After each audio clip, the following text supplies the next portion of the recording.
Assalamu alaikum dear students, I am Naveed Ahmed. I am here to teach you biology for grade 12.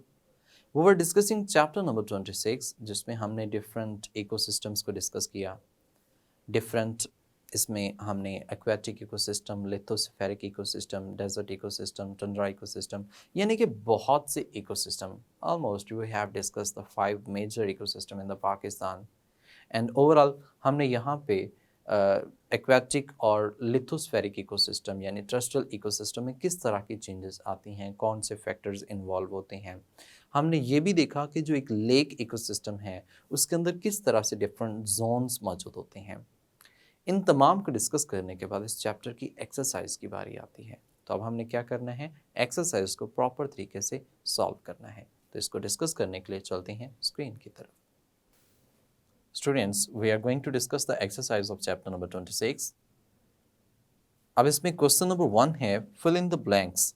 You know that there's a empty space, एक dash है मतलब खाली जगह है sentence के अंदर, हमने उसको appropriate word के साथ फुलफिल करना है.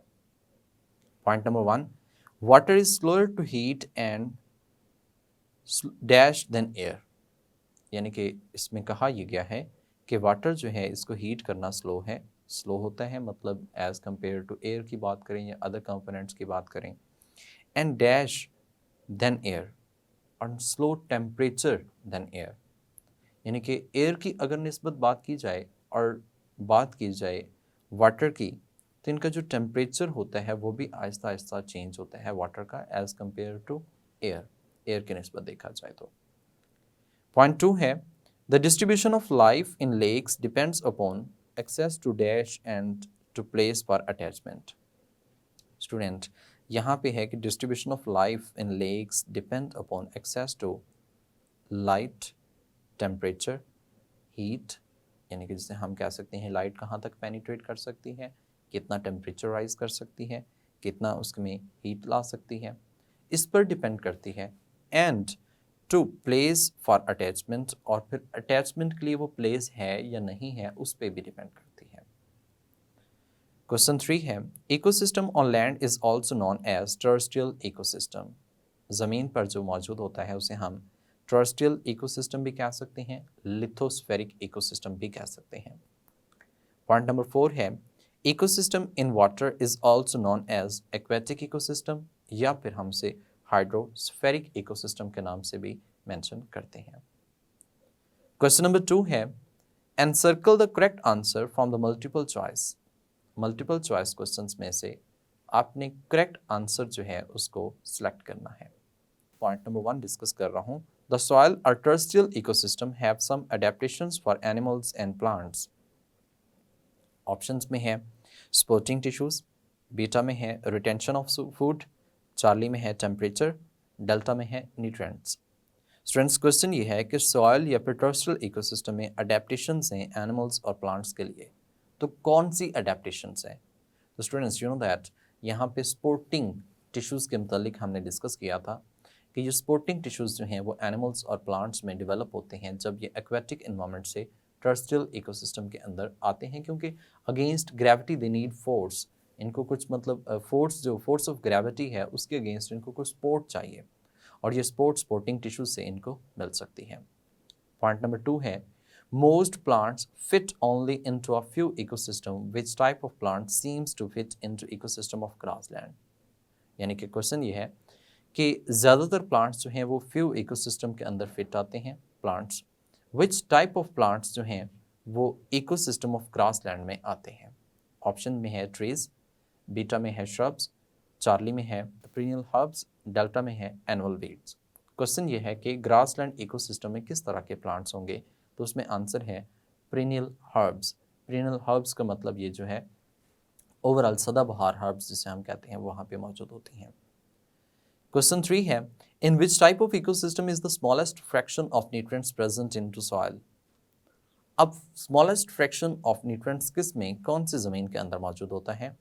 तो ऑप्शंस में है सवाना, बीटा में है टंड्रा, चार्ली में है ग्रासलैंड, डेल्टा में है डेजर्ट इकोसिस्टम. तो students small nutrients into soil जो है वो डेजर्ट इकोसिस्टम के अंदर मौजूद होते हैं, जबकि बाकियों में ऐसा नहीं है. क्वेश्चन नंबर 4 है What biomes has the richest soil with nutrients and can be converted into agriculture? यानी कि इनमें से कौन सा ऐसा बायोम है जिसमें रिचेस्ट सॉइल विद न्यूट्रिएंट्स हैं and can be converted into agriculture, और उसको हम फिर एग्रीकल्चर में कन्वर्ट कर सकते हैं?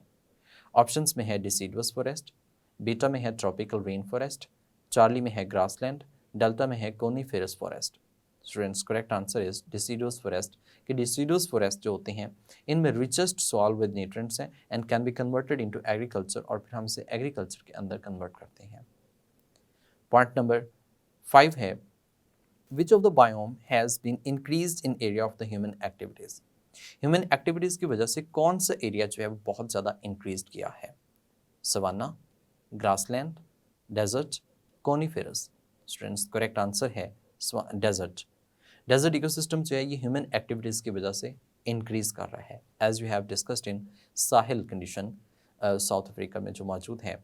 अब उसमें अफ्रीका के अंदर वो साहिल जो है वो डेजर्ट अपने आप को एक्सपेंड कर रहा है, पॉपुलेशन बहुत ज़्यादा है, कैरिंग कैपेसिटी से इंक्रीज कर चुकी है, जिसकी वजह से इकोसिस्टम जो है वो अपने आप को स्प्रेड कर रहा है। क्वेश्चन नंबर 3 है students, that is short questions. अब शॉर्ट क्वेश्चंस को डिस्कस करते हैं। इसका मतलब यह है कि छोटी सी स्टेटमेंट्स दी हुई हैं, उन स्टेटमेंट्स का आपने प्रॉपरली आंसर करना है। Number 1, define productivity of an ecosystem. Students, कोई भी इकोसिस्टम है उसकी अगर हमने प्रोडक्टिविटी को फाइंड आउट करना है तो हम क्या करते हैं?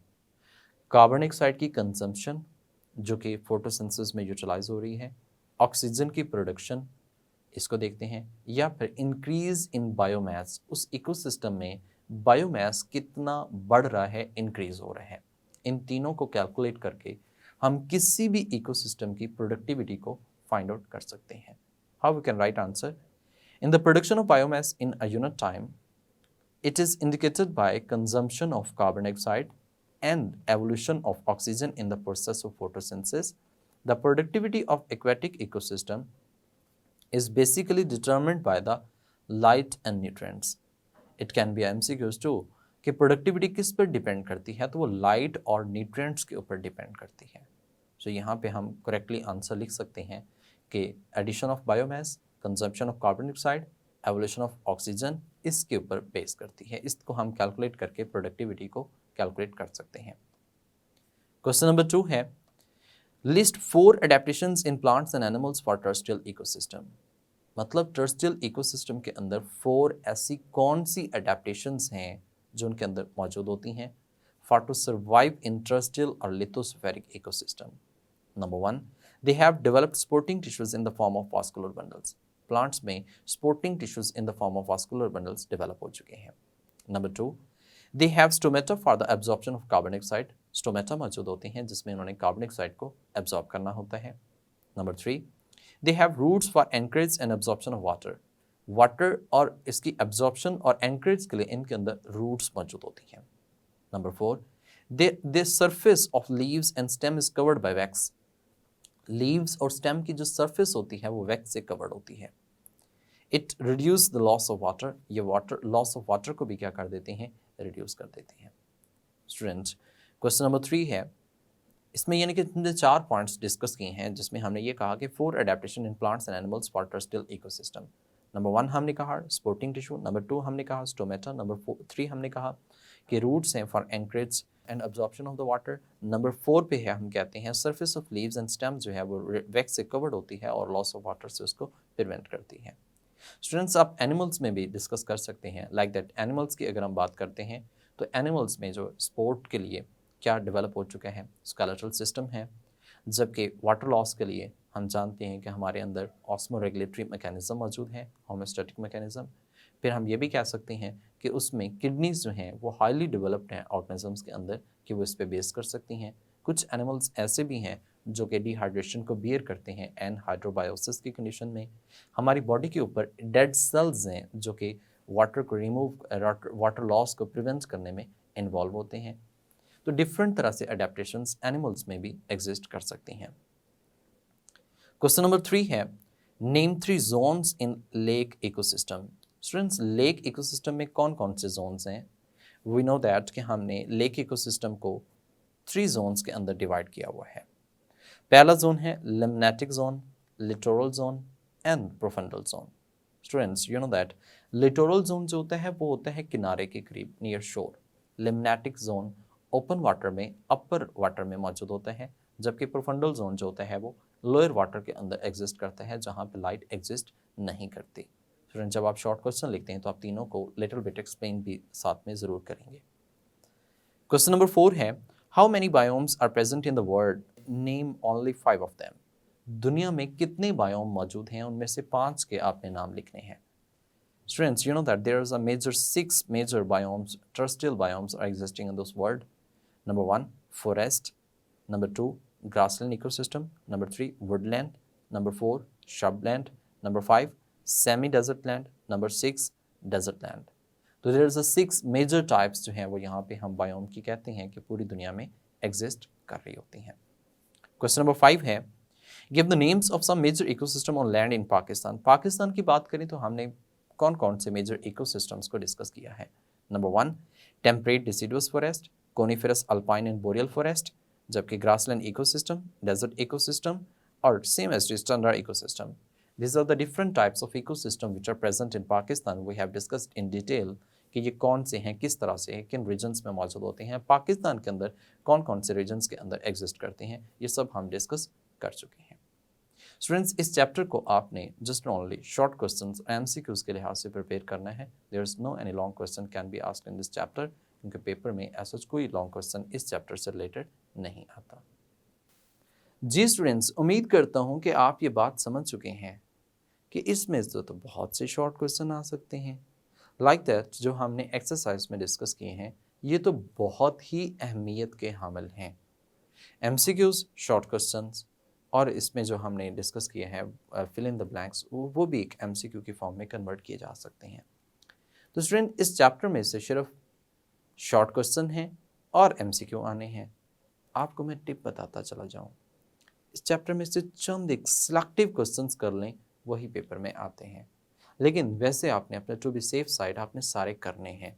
इंपॉर्टेंट क्वेश्चंस के मुतालिक बताऊं तो सबसे पहला जो डिफरेंस क्वेश्चन में पूछा जाता है, difference between weather and climate, important question है।